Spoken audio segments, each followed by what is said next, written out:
Greetings from the Dark Continent, Conscious Caracal here to shine a light on the goings-on down south. And tonight I have a very special guest, Helen Zille. She has a very big CV that I don't think anyone in South Africa doesn't have a little bit of knowledge of, but I'm just going to give you the basics here.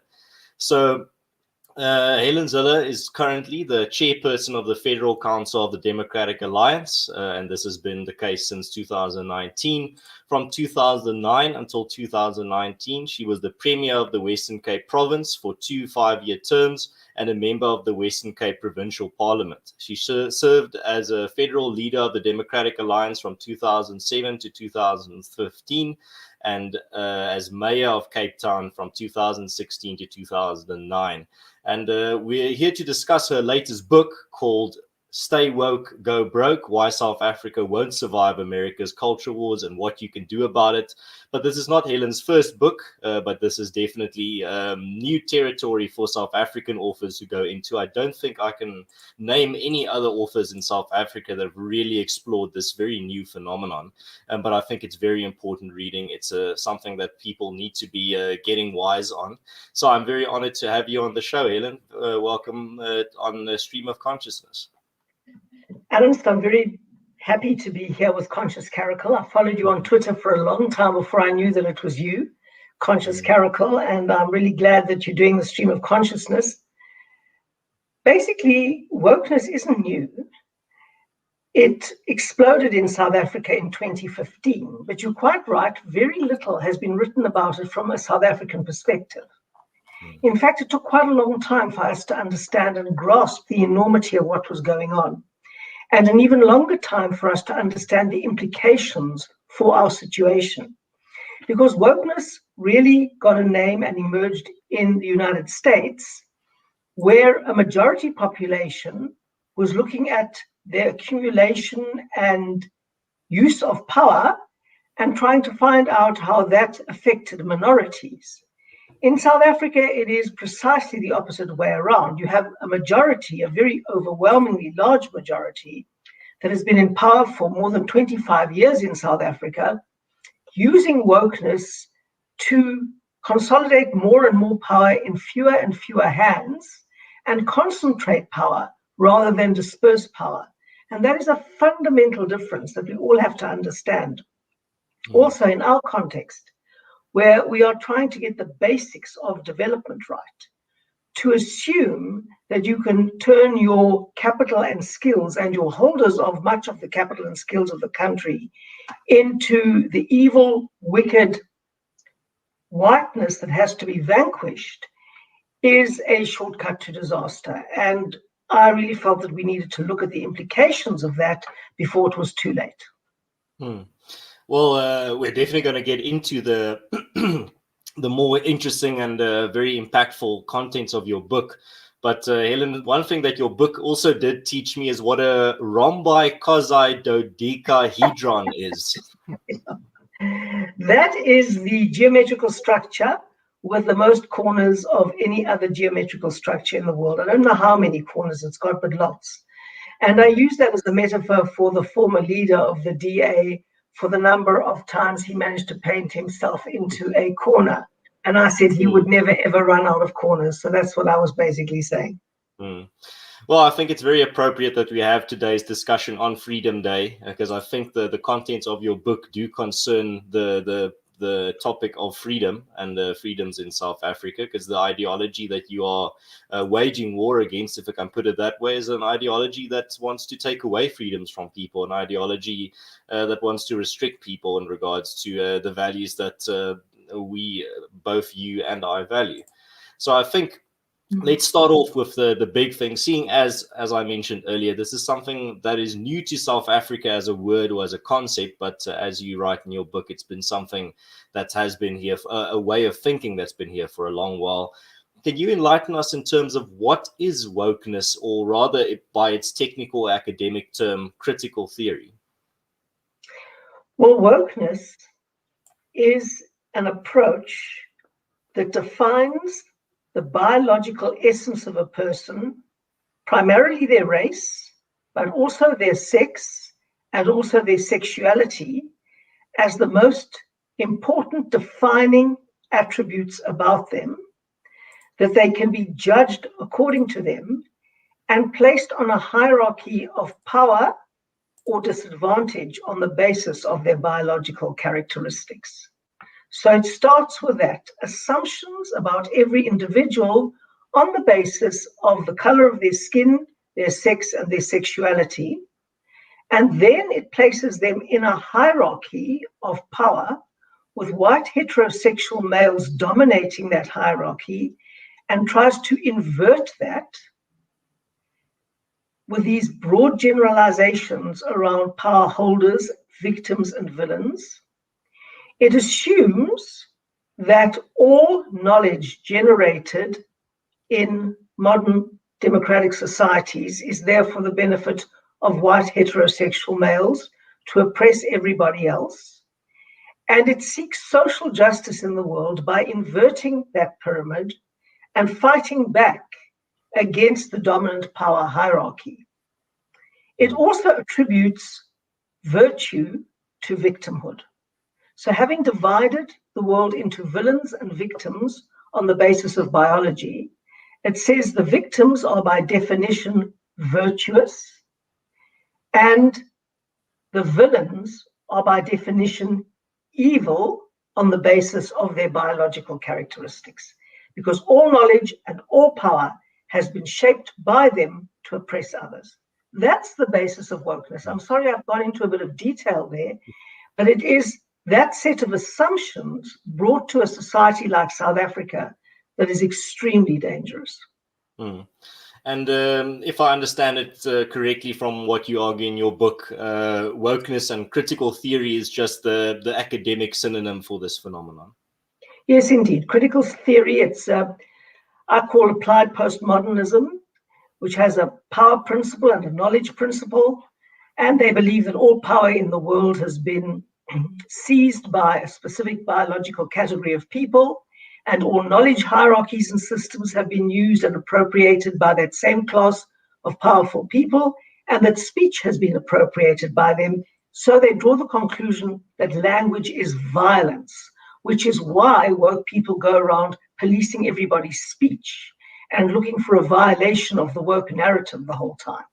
And that is why they make such an uproar and cancel people who use the wrong language as the wokes understand it. Well, according to the logic of an eye for an eye, if language is violence and someone uses that type of language, you can then, according to their logic, respond with violence and would be justified. Indeed. So language is violence and justifies an equal and opposite response according to woke logic. Yes. So, yeah, in terms of the title of the book, maybe to lay the foundation for the rest of the discussion, we've already covered now the woke part, but there's another term that you use in the title that I think is also only now entering the South African lexicon, but I think we're going to start hearing it more and more in the future, and that is the culture war. You actually go into quite in depth in your book in regards to what it means, but maybe for those, and I'm assuming the majority of listeners haven't read your book, so maybe to give an idea, what is a culture war and what is the culture war in America that you speak about in on the title page of the book? Well, as I understand it, the culture war is the huge battle being waged across the divide of traditional American values, Enlightenment values, but more often, and you can understand that, hierarchical values. I epitomized that by the Marlboro Man in the famous advertisement, and the new way of understanding the world as from the perspective of those values marginalizing vulnerable people. So it's that huge divide that's been created and the battle that gets waged over them. And in many ways, the culture wars are being waged against the traditional Enlightenment values of modern democracies, because the argument from the woke perspective is that those have been used to marginalize and sideline minorities and vulnerable groupings in society. So this assumption that the whole of democratic Western history has actually been used to benefit a small elite versus those who believe that, in fact, Enlightenment values and democracy have brought untold advantages and progress to the world. It's that battle between those two different views of modern democracies that is on both sides of the culture wars across an ever-deepening divide. Mm. There was a very refreshing idea that you unpacked in your book, and that was the idea that when the culture war in America has long been vanquished to the past and it's over, in the developing world it will still rage on, and a lot of relics and remnants of it will still be stuck here. I find it so refreshing because that's actually an idea that I've been sharing with a lot of my international viewers for a long time, is that especially my American viewers and listeners, I keep telling them that you are waging this culture war in your own country, but because we are living in an interconnected, globalized world, that culture war is being imported to my own country. You could call it a form of cultural imperialism, if you will. And it's going to be here long after your institutions have already fought or vanquished it, or when it's already no longer raging in your country. It's still going to have a major impact here in countries specifically like South Africa that I think are actually quite ripe for this type of rhetoric and this type of ideology of victims and almost mustache twirling villains. Well, absolutely. And the big risk we face in South Africa is that a small, politically connected elite that is currently running this country can harness the rhetoric of wokeness and the culture wars to benefit themselves. They have all the power, but they cynically abuse the dreadful conditions in which most Black South Africans live, which are getting worse as this democracy progresses.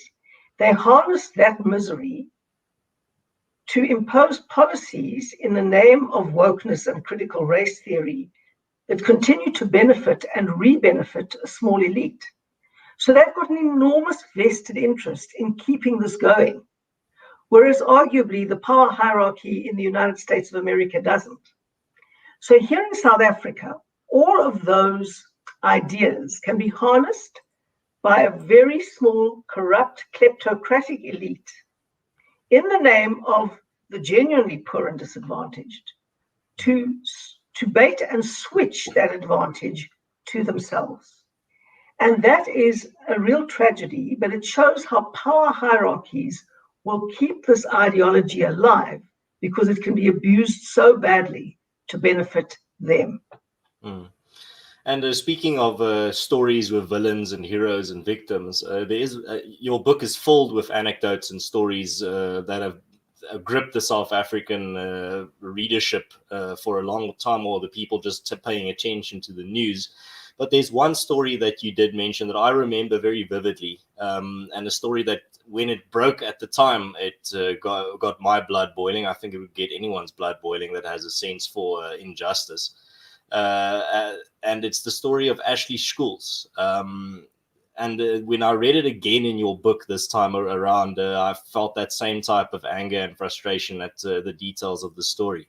And this is actually a story where there is a genuine, I would say, devious villain that can be or villains that can be very easily identified. But maybe seeing as this story plays such a big role in the argument that you're making in your book, could you give us a very short summary in regards to what happened there? Yes, well, Ashley Schultz was a young waitress who happens to be a white woman who was working at the Obs Cafe, which is a student hangout in Observatory near the University of Cape Town. And she had just been evicted for her flat because she couldn't pay the rent. Her mother was dying of cancer. She was holding down 2 waitressing jobs to pay her mother's medical bills. And in walked these 2 students. One was a Rhodes Scholar at Oxford who happened to be on a break here. Ntokozo Kwabe was his name. And then there was Wandile Dlamini, who identified as a radical Black, non-binary, transgender person. Those were all his adjectives. I'm not quite sure how non-binary and transgender works together, but there we are. That's how he defined himself. And they walked into this restaurant and they order and eat. And as they're going to leave, they write on the till slip, "We will pay you a tip when you return the land." Now, Ashley Schultz had never owned any land in her life. She couldn't even pay her rent, nor had her mother. And she burst into tears at this, and the notion that these two highly privileged Black South Africans, one benefiting from Rhodes's trust, the arch-imperialist's trust, blaming a penniless waitress for the sins of his benefactor, tell you all you need to know about applied critical race theory in the South African context. They humiliated her, they belittled her in front of the whole restaurant, but they felt entitled to do so because of the color of their skin and because of their sexual identification and because of the history of South Africa. They refused to see her as an individual facing particularly difficult circumstances. They judged her as an envoy of the white race and all the evils that any whites have ever done in South Africa, including the very generous benefactor of the Rhodes Scholar. Mm. And this is, I think, is one of the things that a lot of people are increasingly noticing, and that's the fact that hatred in South Africa has been emboldened. But when you think about hatred in South Africa, if you're, for example, a foreigner, your first thing that comes to mind is anti-black hatred from a white person. But in South Africa, as this story shows, these people not only displayed hatred towards this person, but they were boastful enough about it that they posted it on social media to give it even a bigger audience and to really and actually be very proud of what they did. And I think that's the sad thing, and that's the very dangerous thing, is that this environment in South Africa has been created where it is no longer, it seems, that only that anyone can be racist to anyone else, but rather that only white South Africans can really be racists. And that's why hateful individuals like the ones in this story have become emboldened, and where they don't see anything wrong with their actions, whereas any decent person looking at it would be able to tell you that it's absolutely abhorrent and it has no place in a society where people value the values of tolerance and the values of non-racialism. Well, indeed. And they boasted all over Facebook that, the day hasn't even come when they're going to seize the land and burn the farms and do all of those sorts of things, and all of it was just horrific. It was a horrific act of posturing. But that is what wokeness is. It postures publicly. It loves to do that kind of thing, be hateful and boast about it all over social media. Mm. And then another thing, another phrase that has come up from the woke ideology is the idea of being anti-racist. Now, this seems to be the new popular thing. Rather than being a non-racialist, you need to be anti-racist. And you actually, in your book, you go into detail on why this is an absurd idea. Well, basically, the definition of anti-racism is having all power in black hands, according to Ibrahim X. Kendi, and then using that to reverse discriminate against white people. And, well, in South Africa, we have that, and it's having very, very disastrous consequences in many ways, as we have seen. So what I do like, though, about Ibrahim X. Kendi's analysis is that he said when black people have power and apply policies that are detrimental to other black people, they are also racist. And on that yardstick, we've got a government now that is perhaps more racist than any other in our history towards ordinary black people. Mm. Well, yeah, that's a very big statement. And then on a lot of occasions in your book, you actually in jest say that a lot of the things or a lot of the arguments in your book, you say from a position of this, you can give it the necessary nuance and context rather than making the mistake of just tweeting it out. And I think that's probably one of the lessons that you've learned from how discourse has evolved in the modern world, Helen, in regards to how people react and how it can be weaponized against innocent people. You'd rather not tweet out, for example, that idea that this current South African government is more racist towards black South Africans than any government before, but rather put it in your book with the necessary context. Would you say that's an evolution of your thinking in regards to lessons you've learned? Well, certainly when you can write it in a book and you can put all the context in and provide the background and the history and the analysis, it is much easier to argue your case. But I also reject the notion that you can't tweet things in a series, which is what I have done in the past. And I also totally reject what the wokes do, which is trawl through the social media profiles of prominent people to find any slight hint that a woke narrative may be being disrupted, and then go for the kill and start the pack hunt and get all the bots and sock puppets out to cancel a person. And of course, the ever willing mainstream media is onto them like anything to help the attempt. I reject that.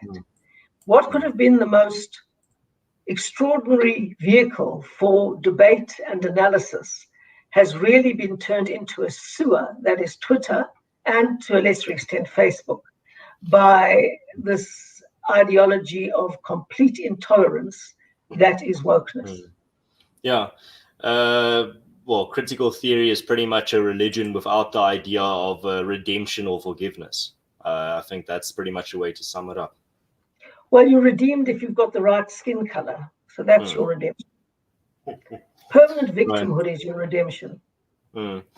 And, well, I think a term that a lot of South Africans are very familiar with is state capture, but a term I'm trying to popularize is actually media capture. I think this ideology and media capture didn't work in the same way that state capture worked. I think the media has just been captured by this ideology, where you don't see them reporting on stories where there's anti-white racism, but they'd rather do 20 stories on a story where there was alleged anti-black racism, but they don't even have all the facts. And we can see this with the Kalini case. I think is the best example, where a narrative was already set of these evil white farmers and the poor black community that's being terrorized by them, and that they were definitely guilty, and this was before any of the facts came out, and then they were condemned to decades in prison, and luckily they were able to appeal their sentence.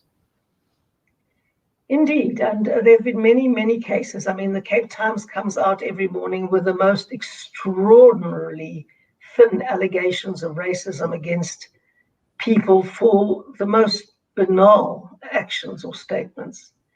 But the real crisis, I mean, the Al-Qaeda linked attacks in northern Mozambique. I saw some footage of what was going down there. And I posted a whole blog on Facebook saying, where is Black Lives Matter? Or do Black lives only matter when people are attacked by white people? I have never seen anywhere, and I have seen a lot, anything as gruesome as those attacks. People being burnt alive, people having their limbs hacked off them while they were alive, bodies writhing in the streets in the last throes of death. And it hardly made the news. I don't know if it made any news overseas. Well, as Roman Cabernac, excuse me, finish that point. No, you know, I said, I could not believe that things were going on like that and hardly making the news. It was just incomprehensible. Now, as Roman Cabernac pointed out, while this is happening, a very prominent editor of a major South African news outlet is rather writing an editorial on white privilege. While this is happening right next door, and it has a serious potential for spilling over into South Africa. You know, if you just look at the statistics of who dies at whose hands, you will realize where the outrage should be.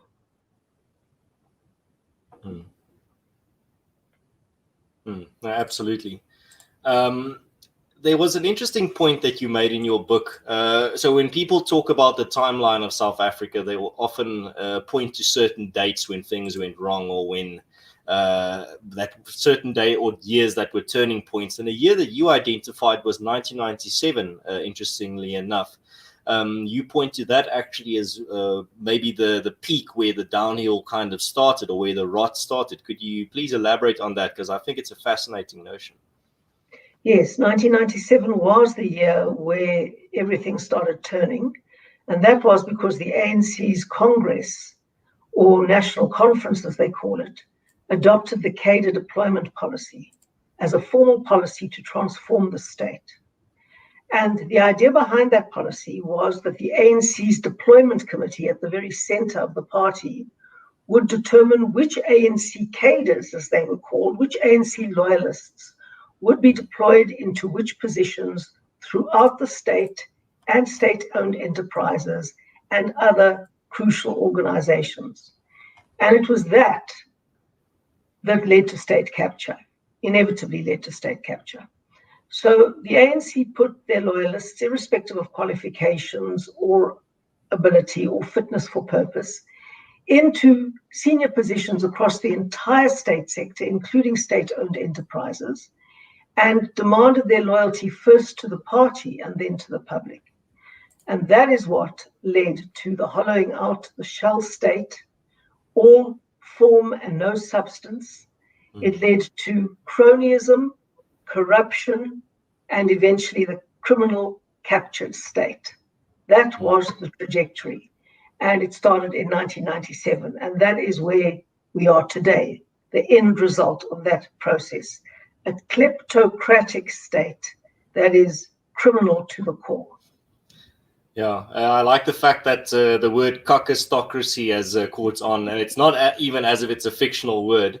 I actually pointed it out on a stream when Ronaldo was streaming. I told him about this word. He didn't believe me that it was real. Now that people are figuring out that it's real, they're using it more and more to describe South Africa.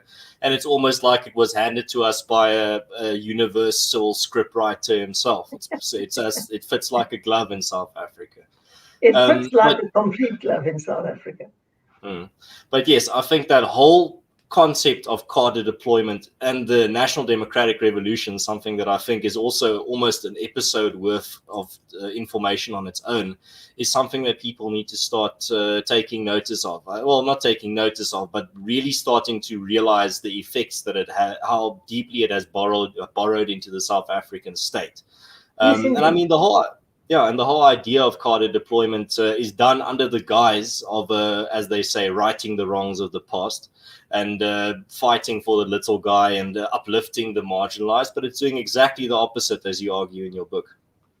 Absolutely the opposite. It's just a cynical ploy to enrich the powerful elite on the basis of a false claim that it's benefiting the majority who live in terrible conditions and whose conditions are getting worse and worse as this corrupt government consolidates more and more power and loots more and more capital streams in this country. Now, everything flows from the National Democratic Revolution, because the idea of the National Democratic Revolution is that the party must control the state and the state must control society. And cadre deployment was just a device used to achieve that. So the party put all its key henchmen across every lever of power in the state, and then they started exercising control over society, the economy, etc. It's the good old Soviet National Democratic Revolution, Lenin's theory.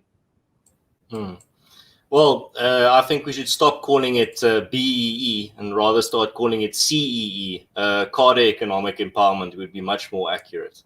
Absolutely, absolutely. Black elite enrichment, I've often called it, but cadre economic empowerment is absolutely right. Yeah, well, that works just as well. And that's a point that you make in your book that I think is so important for the South African context, is that people actually realize how the ANC is utilizing this whole ideology of critical theory and or as the slang term would call it, woke.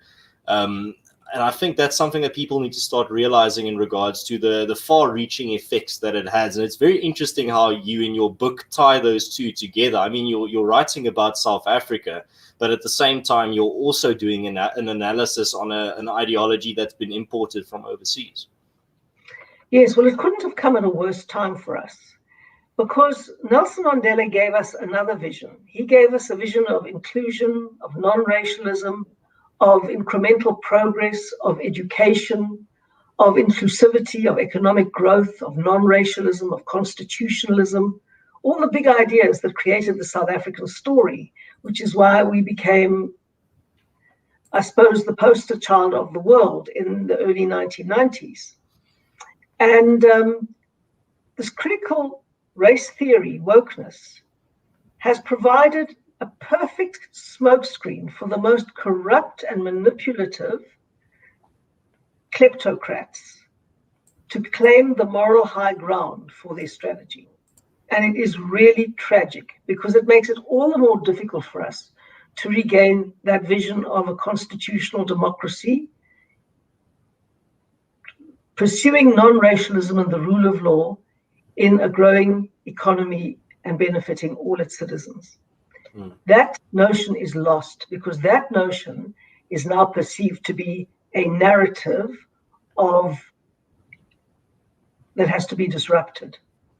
And tragically, it's disrupted not to create anything better, but in fact as a smokescreen behind which the most corrupt people can pursue their looting project.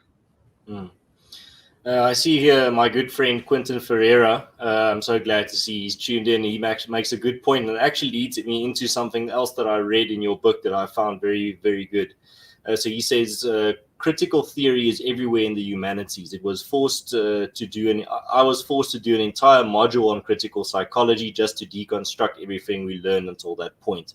Now, to build on that, Helen, in your book, you actually make a point that I found very, very insightful, and that is, you are pretty much asked the question, why does what is taught in our humanities faculties have a faster impact on society in South Africa and in developing countries than in the developing world? And you actually have I think, a very interesting explanation as to why. Well, the reason is that many, many students go to university without maths or science, or without having maths or science at a high enough level to study anything outside the humanities. They go into the humanities, they graduate having been stewed, marinated in this critical race theory for 3, maybe 4 years, and they go out into the world and take up jobs in all of the big social impact professions. So journalism, corporate social responsibility, social work, the arts, all of those areas where they have an enormous impact on societal culture as a whole. And because most of these enterprises have to transform rapidly to meet the BEE criteria of the state, many of these young people who've only ever been, I suppose, indoctrinated with critical race theory, believe that is the truth in the world and move up their ladders of employment very, very quickly to impose this ideology on what is going on. And it is a very, very serious impact on our society. That is why it's happened almost overnight, very quickly indeed. And no one is prepared to have a debate on it. It's the truth in tablets of stone handed down from the mountain.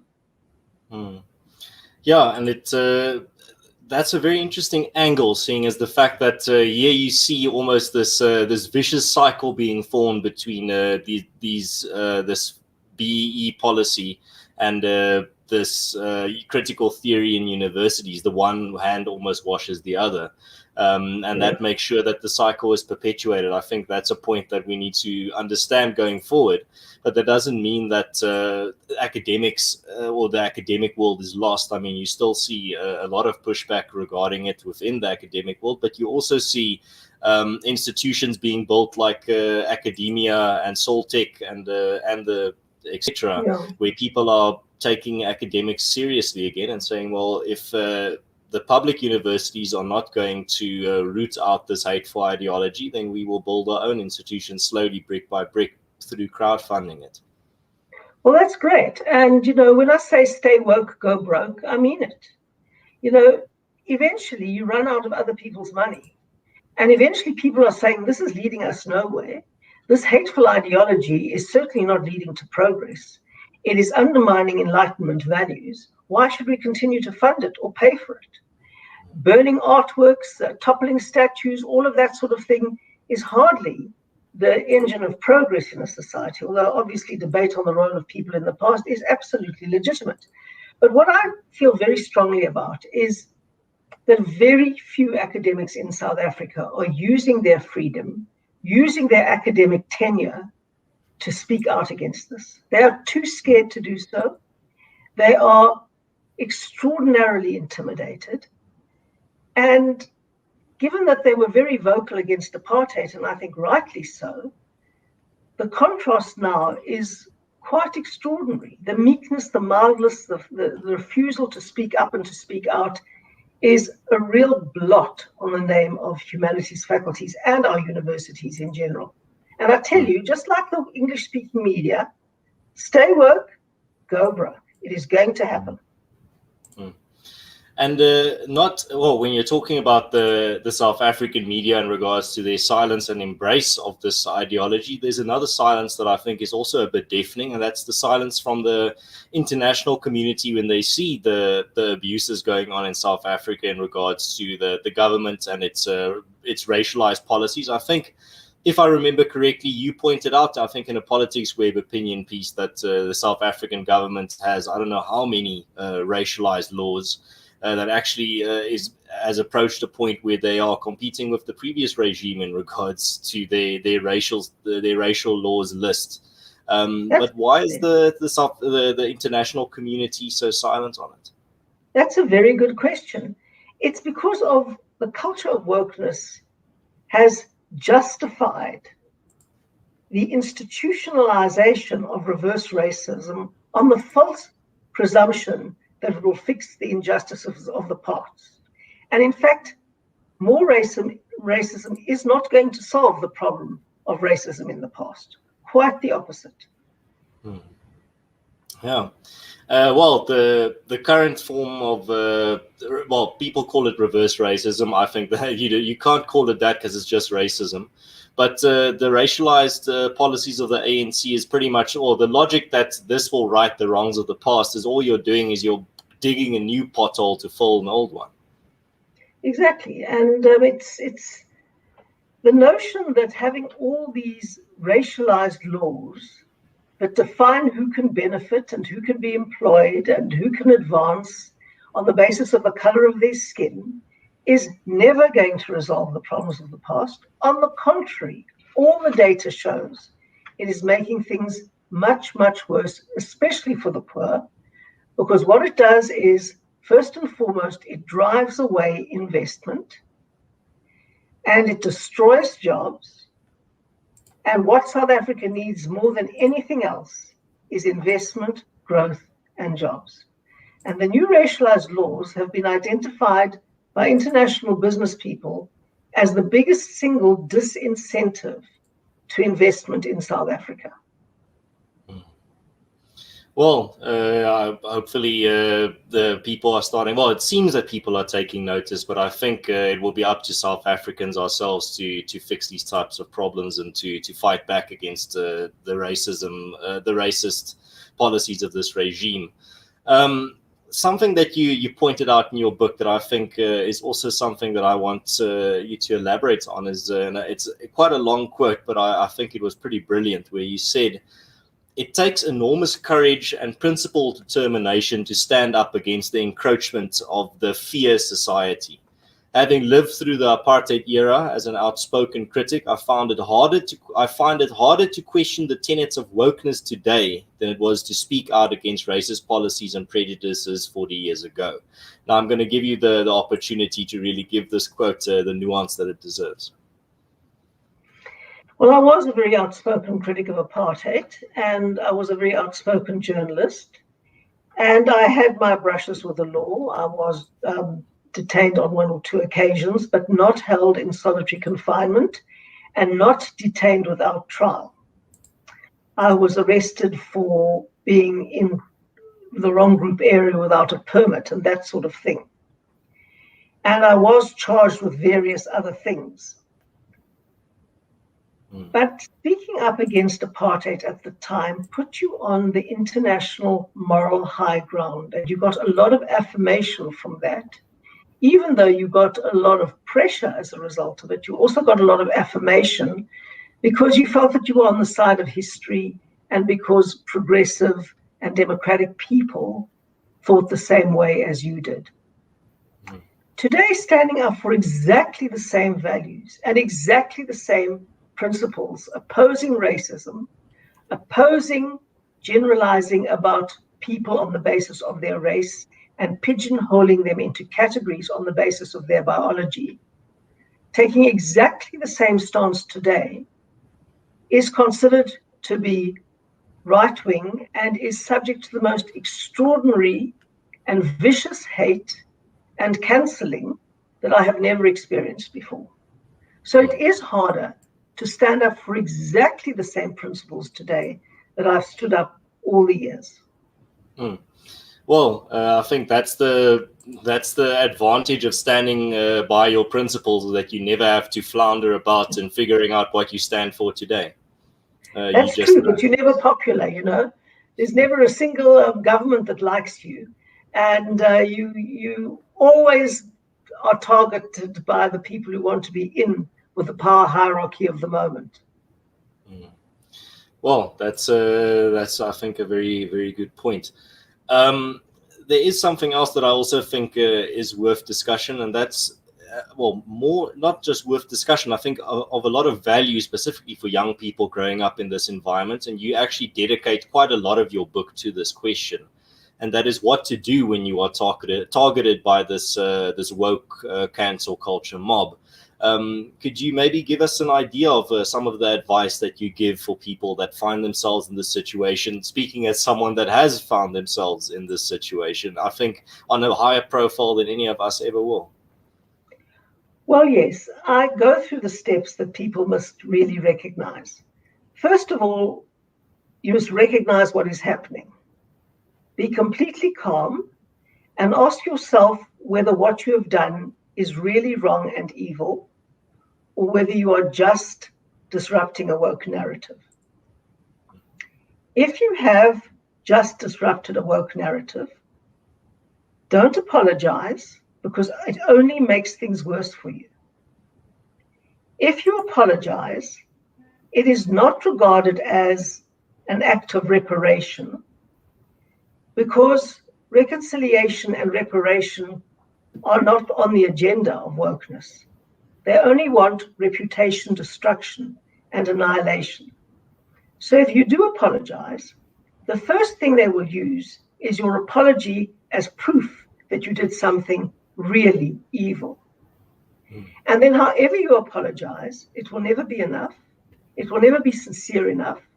And it will just be used to ratchet up the cancelling that you're facing.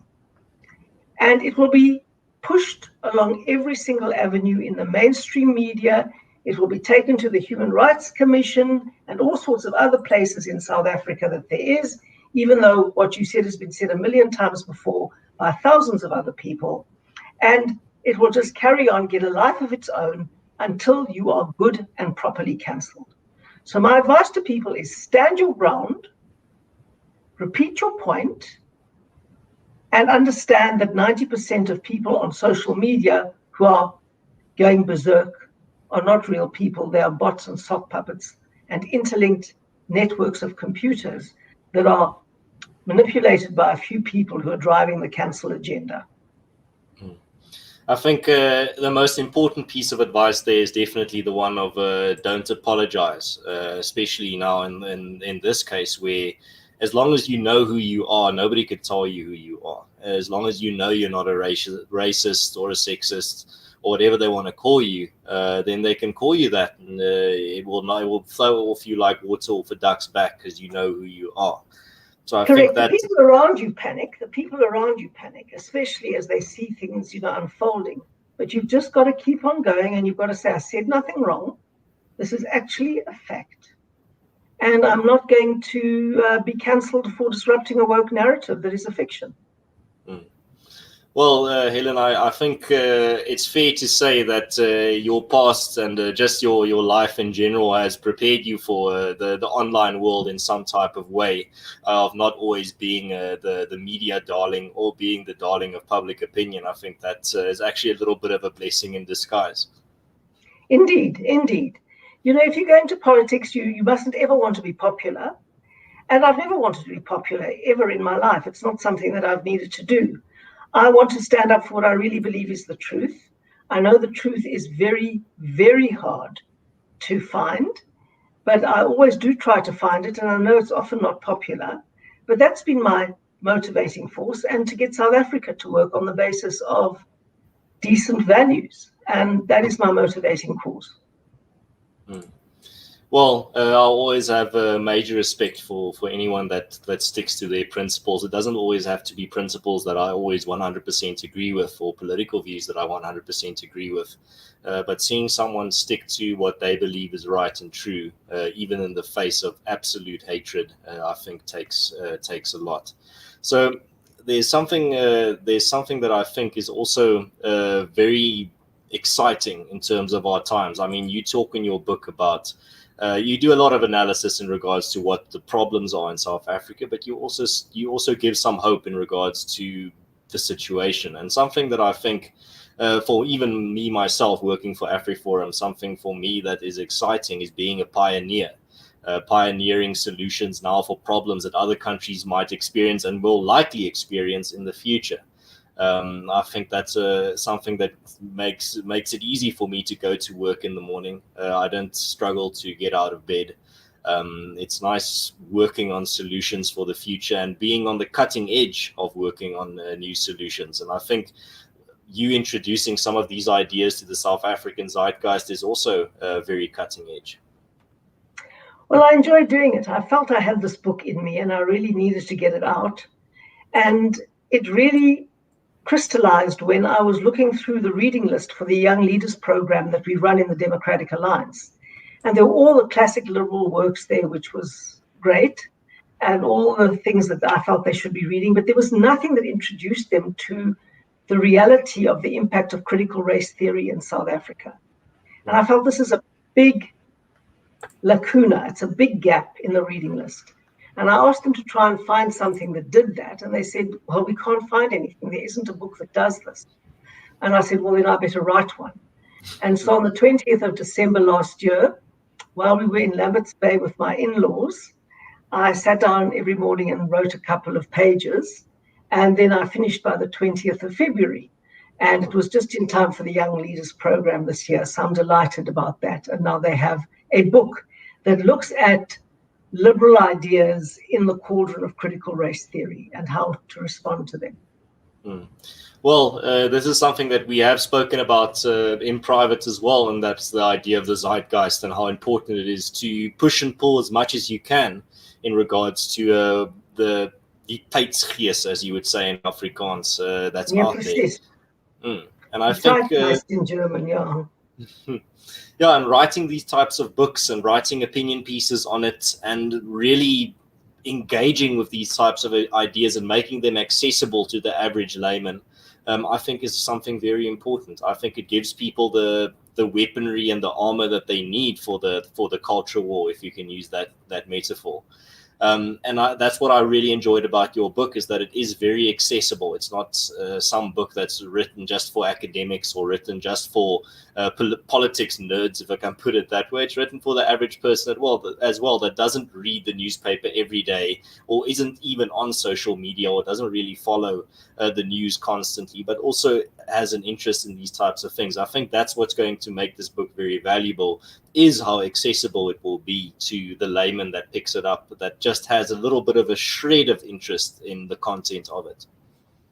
Well, that's what I was trying to do. I was saying this is a huge wave that is changing the way young people think in the world, and we better get to grips with it because it's very, very dangerous. And this is why we need to come to grips with it, and this is what's wrong with it, in my view. And I would encourage anyone else, if you are a writer or you are a content creator, I would say put these ideas out there, make it accessible to the general public. I mean, the story, Helen, that you told about, well, if there isn't a book out there that will put these ideas out there, then I will write it. It's exactly the same reason I made this YouTube channel in the first place, is because I didn't see my ideas or my views really reflected on a platform anyway. So then I said, well, I'll do it myself. And that's why I always encourage more people to start creating content, doing exactly the same thing, taking part in the conversation. Because I think the biggest mistake you can make now is to stand back and to think that someone smarter, someone more influential, someone stronger, someone much more sharp than you is going to do it for you rather than you, because then what's going to happen is everyone's going to stand back, and then nothing's going to happen. It's that classic scenario where you go camping and you forget the tent pins, and then everyone starts a finger pointing contest of, I thought you were going to bring them, I thought you were going to bring them.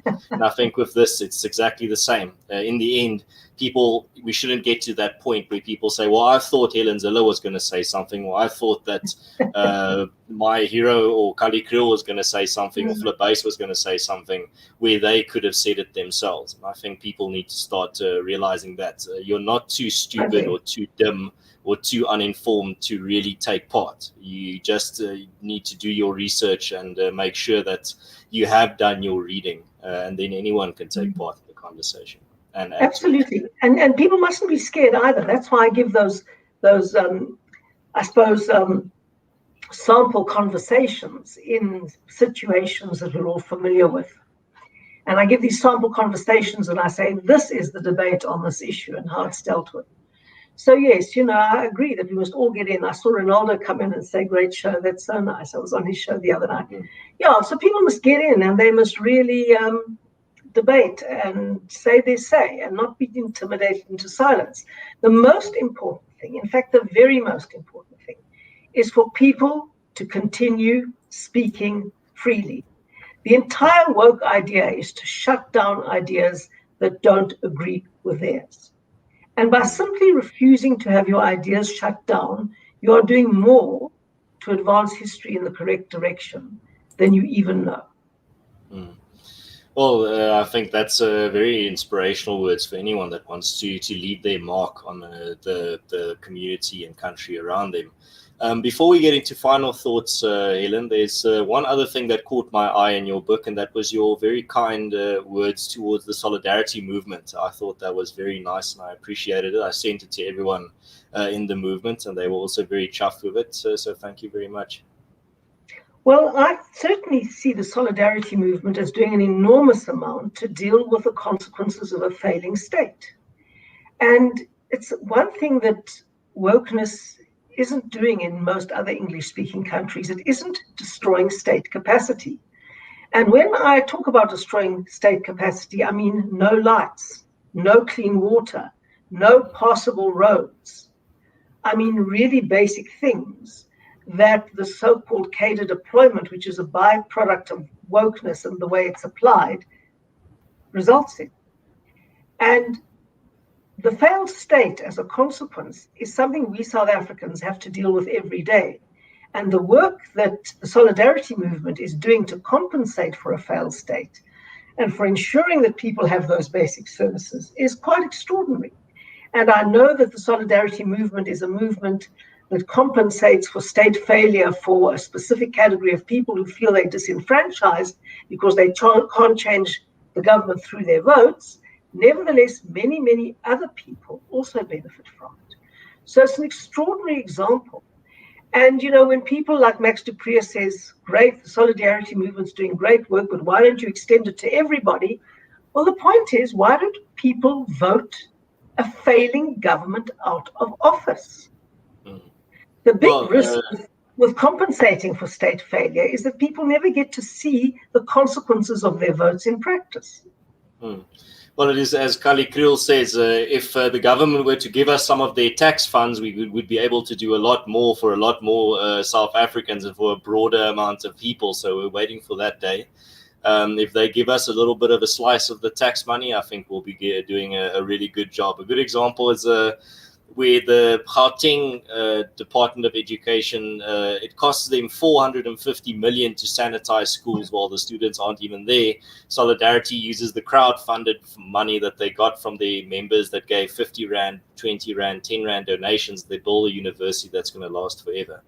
So I mean, but you see, that had nothing to do with sanitizing schools. That had everything to do with looting the fund that was meant to sanitize schools. Yeah, well, that's you mention it in your book when you talk about how they paid 5,000 Rand for a face mask and 3,000 Rand for 100 milliliters of hand sanitizer. But I mean, if you want to get more of that scoop in regards to the ANC's failings, you're going to have to go buy Helen's book and go read it for yourself. It's chock full of that. So, Helen, maybe just one final thing. What are your final thoughts in regards to your journey writing this book and the path going forward? Well, you know what? I've got 2 wonderful grandchildren, and my final thoughts are that everything I do is to enable them to stay in South Africa, to live fulfilled lives here, and to be judged on the basis of their contribution, not the color of their skin. That's what I would like for every child and for every person. We've got such a great country. And if we could just get the right constitutional framework, abide by the rule of law, build a capable state, ensure that we have a growing market-based economy, and take personal responsibility and accountability seriously, we would be the best country in the world. But getting those building blocks in place is an enormous, enormous challenge. And I'm going to spend the rest of my life trying to help in that great project. Well, Helen, thank you very much for doing your part also in this fight for the soul of the country. I think this book will also do its part in that mission. And for anyone that is interested, there's a link in the description where you can buy Helen's book for 200 Rand on Takealot. I'm sure it's available on Amazon as well, if I'm not mistaken. And it's also, if you have a bookstore near you, you can run to your bookstore tomorrow and it will be there on the shelf, hopefully. Yeah, it's everywhere. And I hope that when people read it, they will give as critical and educated as comment as you have, Ernst. So I really appreciate it. Well, thank you very much. And thank you very much for your time as well, Helen, for this long-form conversation. I really appreciate it and thoroughly enjoyed it. And also thank you very much for everyone that tuned in and gave your comments and your questions and took part in the conversation as well.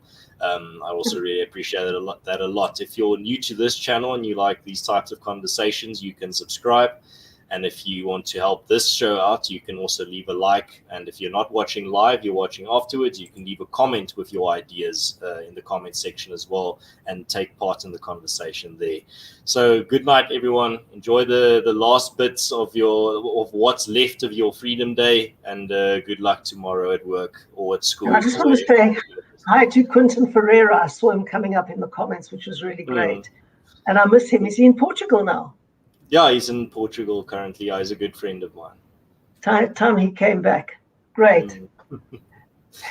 All right. Good night, everyone. And good luck for the week ahead. God bless. Thanks a lot. Bye. Thanks, Ernst. I really enjoyed it. Bye.